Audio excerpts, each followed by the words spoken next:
So now, does your father have any fundraisers or like is he doing any community work from prison? Well, I do the community work. I'm a representative of my father. Yeah, I know. And you go speak to him. You go And visit I him a go lot. speak So I to him. know. So, but yeah, he's not available to make calls or what have you. This is like the what he put inside me, what he put inside my mother, what he put inside other individuals.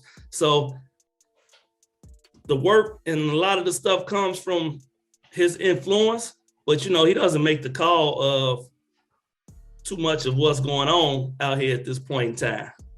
If he makes a call of too much, then it may be looked at as a negative thing, like, oh, you still doing this, that, and the other, when he wouldn't do anything to harm his community. It would be positive if he did make any calls, but I mean, it's inside people. It's inside people's heart that understood the teachings, and this is the work that people do. There's so many guys that come home and now they work in these organizations that try to stop the violence and get these young guys together, try to get people to get in the trades. They try to keep them from spending their life in the penitentiary or losing their life before they get a chance to live their life.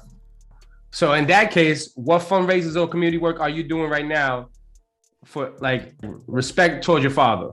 Well, right now we're trying to we putting some funding into prison reform. So we putting funding into different organizations so they can work on some of these laws and what have you, and then some fundings go to some of these organizations that's on the ground. I couldn't tell you the names of them exactly. When they got the list together of the organizations we go give funding to. So we're going to be we're doing that. And then, personally, it's speaking engagements coming up where we trying to speak to the youth, and we feed the community when the opportunity comes in to have food to give the people, to give them a couple dollars. That's like that's pretty much giving away 50, $60 when you give away a box of food. It comes in handy. It's people that could really use it. Facts. And you said prison reform. I think you should like reach out to Meek Mill and what he's doing with his team over there. They doing prison reform too. I think y'all should work together. Well, yeah, as time goes on, we're gonna, try to join forces with everybody possible. A lot of times people put down what other people are doing and they not doing nothing, when in reality, we need everybody, all hands on deck, from the smallest of somebody that's doing something to the biggest of somebody. So hopefully at some point in time, we can get together and maybe be able to do some things.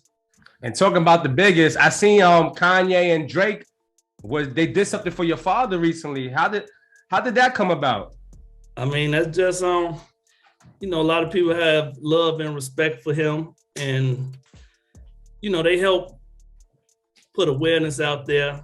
They help show themselves as bigger people to the other artists in the industry, put their things aside and came together. So they spread awareness. So that brings people to help with my father in his situation.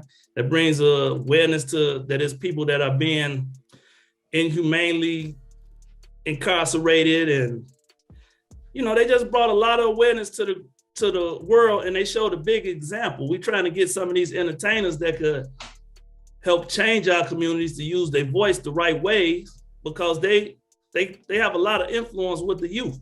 So hopefully with those two guys coming together and putting things aside, saying we can make money, we could spread good messages to the world. Like, hopefully it's a trickle down effect with it. You can get other individuals to maybe get together on some things. And I know it's a lot deeper, because it's a lot of entertainers being murdered and killed over what's going on out here in the streets.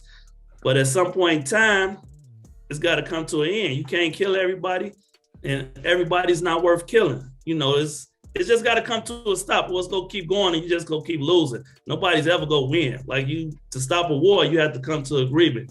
And some of these guys got to come to some type of agreement and, let it go, deal with the casualties that come with it, and move on, enjoy life, enjoy what the fruits of their labor, the positions that they got themselves put in, instead of being the guys that have to look out the most because they the spokesperson of,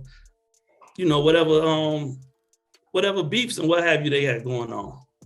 And it's a sad environment we live in right now, because that's exactly what's going on right now. They got to be careful what they say in the music, how they move. Like they have one of the dangerous jobs right now. Yeah, when I was when I was coming up and if LL Cool J came through, I was happy to see LL Cool J, Spice One, whoever it was, even if they was gangsters rappers. I was, you was happy to see the entertainers as they came through. Right now, people are trying to see, like, are you really that tough? I want to try you. And, like, I thought entertainment was being a entertainer was a good job. You make lots of money.